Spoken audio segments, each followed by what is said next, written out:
सर्वांचे भाजीपाटा रेसिपी वनितामध्ये स्वागत आहे। आपण आज करणार आहे चना गार्लिकची रेसिपी। नाश्त्यासाठी किंवा स्नॅक म्हणून वापर केला तरी चालेल। त्यासाठी हरभरे भिजवून घ्यायचे आहे 8 ते 10 तास। हरभरे भिजल्यानंतर चाळणीमध्ये काढून धुवून घ्यायचे आहे। आता आपण ती कुकरमध्ये घालून घेऊ। त्याला आपण 2 शिट्ट्या देणार आहे। त्यासाठी पाणी घालायचं आहे थोडं। त्या पाण्यामध्ये मीठ आणि हळद घालून घ्यायचे आहे थोडेसे। मीठ आणि हळद घातल्यानंतर कुकरला लावून द्यायचे आहे। 2 अशा शिट्ट्या काढून घ्यायच्या आहे।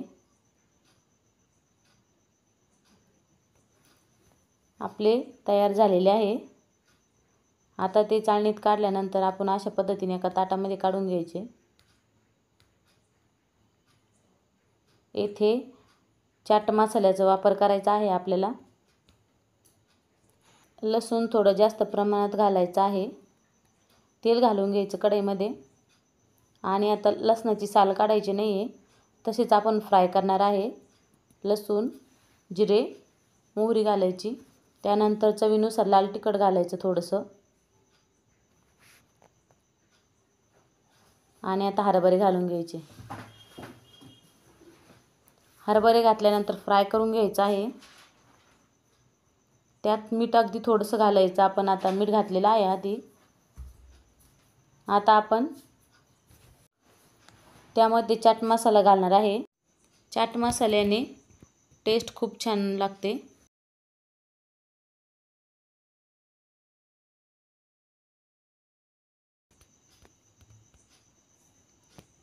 आता परत मिक्स करून घ्यायचं आहे।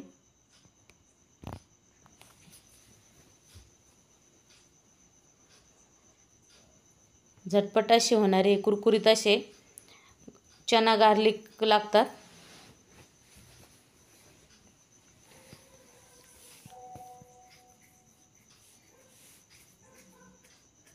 कोथिंबीर घालून घ्यायची थोडीशी। यात तुम्ही तुमच्या आवडीनुसार कांदा घातला तरी चालेल, कांदा टोमॅटो। आणि शिवाय म्हणजे कमी तेलामध्ये केलेली आहे आपण हे।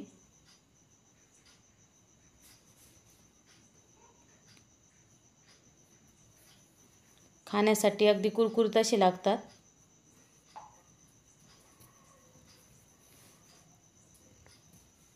तयार झालेले आहे आपले चना गार्लिक। बारीक हरभरे वापरले तरी चालतील।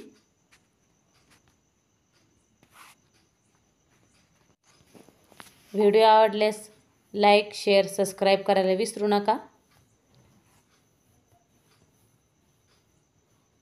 आणि रेसिपी करून पहा।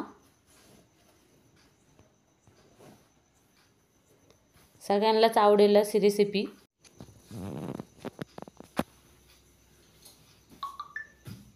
भेटूया पुढच्या व्हिडिओमध्ये नवीन रेसिपीसह।